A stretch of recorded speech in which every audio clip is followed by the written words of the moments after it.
Goodmensch says we are building businesses on the weekend. Well, the Goodmensch, of course we are. The world doesn't stop because it's the weekend. This is the best time to build a business. This is when your competitors are out enjoying life.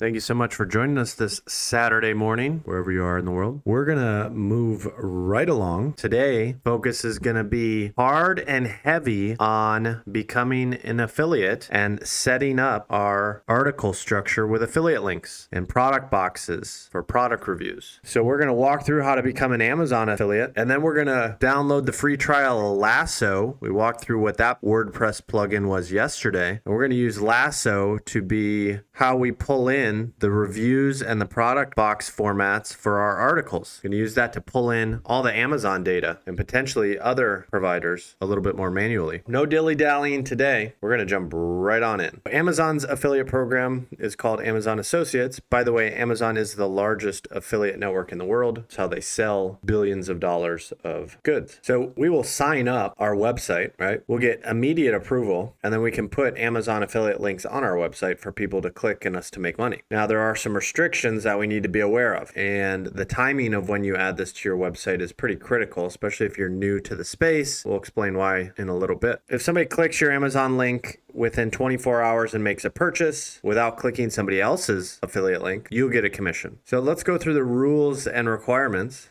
So on our website, we have to disclose that we're an Amazon affiliate. So at the bottom here, I say I am a participant in the Amazon Services program. I'll show you how GiftLab does their article disclosures. So right at the top of every article, GiftLab says they are reader supported. When you buy links on our site, we may earn a commission. Then they say, how can we make money? Then they say, by being a member of the Amazon affiliate or associates program, we earn money from qualifying purchases you make that we refer. Can't make any deceptive claims in your recommendations.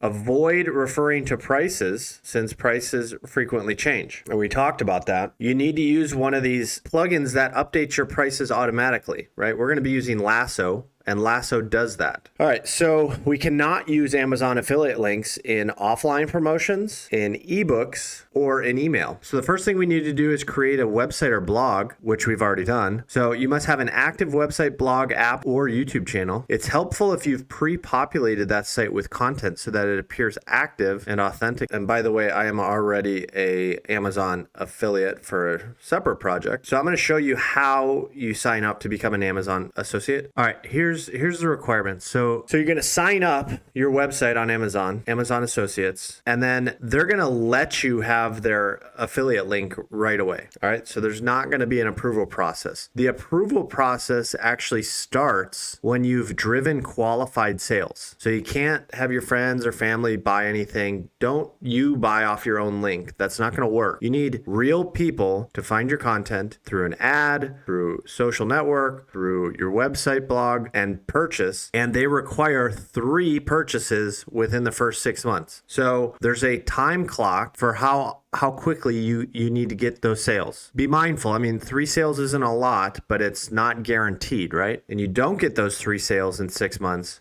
you are removed from the program. Your application is denied. You only sign up once for Amazon Associates. It doesn't matter if you have 500 websites. Your initial account is going to be the account you use for any other website or project. So if you get your account banned or your application denied, it's going to be very hard for any other projects that you want to do. All right, so the first thing you're going to want to do is click New Customer or Build a New Account. Just sign up with all your information, your email, your phone, all that good stuff. You're going to have to get it verified. Then once you get through there, you're going to have to actually enter in your website address. Or if you're building some other type of content like YouTube, you'll have to enter that. So once you get through there, you'll enter in your preferred store ID. Here's the thing. Your store ID is going to be used for any website that you market on Amazon. So for instance, if I signed up with the store ID of the Gift Yak as my first, you can only have one store ID as my first website, that's the same store ID I would use even if I built a website about medical devices. You probably probably want your store ID to be more generic rather than tied to your website if you plan on building multiple websites. Then you're going to tell Amazon how you plan to drive traffic. Be upfront about what you think, right? If you're building a website and you don't really know and you're kind of following along with MattyAds, you're going to be driving traffic through search engine optimization, SEO, search engines. You might click like social networks too. Then you'll go through, enter your phone number. Just use your real phone number. If not, I believe you can just sign up for a Google Voice if you're concerned about that. Choose a payment method. So this is how you will get paid from Amazon when you make sales. And we'll walk through this in more detail later, you'll just create Amazon affiliate links. It's not very difficult. If you see up here, you can basically type in a specific product and you throw it into this search bar, right? And then it will create short links for you. So this is going to show you how much you've earned in fees, right? So if you go to commission income schedule, these are all the rates for how Amazon will pay you for a sale. All right. So you can easily calculate what your fees would be. This is how you sign up for the Amazon affiliate program. We will hopefully on stream also sign up for Etsy and Uncommon Goods. All right, so let's go to Get Lasso. So we want to start a 14-day trial. I'm very excited to test this out, by the way. If you remember, how do we install a plugin? We go to Plugins, we go to Add New, and then Upload, and we'll choose the zip file that we just downloaded. Need to activate this. All right, let's just add new link, I guess. Let's just pick a Valentine's Day. We'll do this fragrance set. Add that link. So it's telling us to set our Amazon tracking ID. After you're set up in your Amazon Associates account, you'll be able to create tracking IDs. Just little pieces of code that get added at the end of the URL. It would be like, and the gift yak -20. But we haven't set that up. We'll do that later. I want to see how this looks initially. We've just entered in this item. What happened was that they pulled in all the data through API. So now we have a name. We have the destination URL.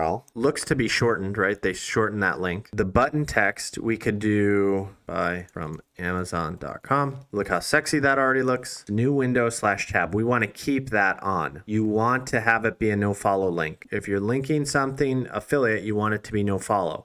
Secondary destination URL. You see how this popped up over here? So we could theoretically have 2 calls to action. You might want to use that for one of your affiliate sites. I don't think I'm going to need it. We get to play around here and try different themes. There we go. So that's kind of nice. I like how it's on the left-hand side. We like the image on the left-hand side. Let's chop down the name of this, by the way. So that looks a little bit cleaner. All right. So now we have our little description here. Price, we're not going to use price. So there's a disclosure at the bottom. We're not going to want a disclosure on every item that we do, by the way. So we're going to remove price and remove disclosure. Let's see what badge text is. Top pick. Look at how sexy that looks already. That's cool. Took us two seconds to do all this. But let's copy the short code. And then let's just go to the post we already have. I'm just going to edit this Christmas gifts. So what if we just pasted the short code here? Scroll down. Well, wouldn't you know it? Look at that. So we have our first affiliate link posted. I'm not in love with the formatting, right? I think it's a little too wide. I actually don't mind that it's this wide if we can just remove the border because it's all white space. So what does this look like on mobile? So you have image right into the title, right into the description, buy from Amazon. Super easy. Or actually, let's go back to dashboard. We should have one link that shows up in there now. So we have the women's spa gift basket. All right, here we go. Finally, I was wondering where this was. So if you go into settings and you go into display, it looks like we can make some changes. I almost want to make it black and then I'll just override the border. I think that's what we're going to do because I want that headline text to be black. We're going to have to do some CSS changes here. And for those that don't know, that just allows us to change the style of certain elements. Now, don't mind that. If we could just get rid of this. Let's go to appearance. Then if we go to customize, we can scroll all the way down and it will let us change specific CSS items. Hey, we did it. Wish we could shrink the actual column. I think we need to do that here though. How would we do that? So I'm wondering if that would be a generate press thing. Here's columns. I mean, maybe this is how we do it. Like 25, 50. Then we bring this down to this one. Hey, we did. That looks pretty good. All right. So what I did was I made another column set up here, which is a little bit tighter in the middle for the text. Do you see how Gift Lab is a little bit tighter on these edges. All right. What do we think? Looks a little nice. Still got to change the font that we're using. There we go. Get rid of that stupid underline. We found it. So we'll go over here, type in our CSS. We want to write none there. Don't like having that, I don't think. Let's see what it looks like after we remove it. All right, that looks nicer. Just looks more simple. There was too much going on. See what it looks like from desktop. There we go. Looks cleaner. Still got some work to do here, but that looks cleaner. Next up is this button. See how theirs is like tight? It's just to the end of the text. It is not to the end of the column. That's what this is doing. It's stretching it. Aha, I think that's what it is. It's that stupid display block. All right, let's try. So let's call it inline again. All right, that's how we want it to look, but we want some spacing. So we want to add some padding here. Publish. All right, so that is what I wanted. See how we added 10 more pixels here in between? Maybe we can tighten up this copy so it's not so spread out, but these are things that we'll work on tomorrow and in the coming days. So next week, we're going to be very review heavy, if not even tomorrow doing a review. So we'll walk through how I'll approach that. And then we'll also walk through how to get on Fiverr. We'll walk through how to get on Upwork. And perhaps we can start paying other people to write some reviews for us. And we can see what that process looks like in case you want to do that for your business. Thanks for tuning in. We will catch you bright and early tomorrow. Bye-bye.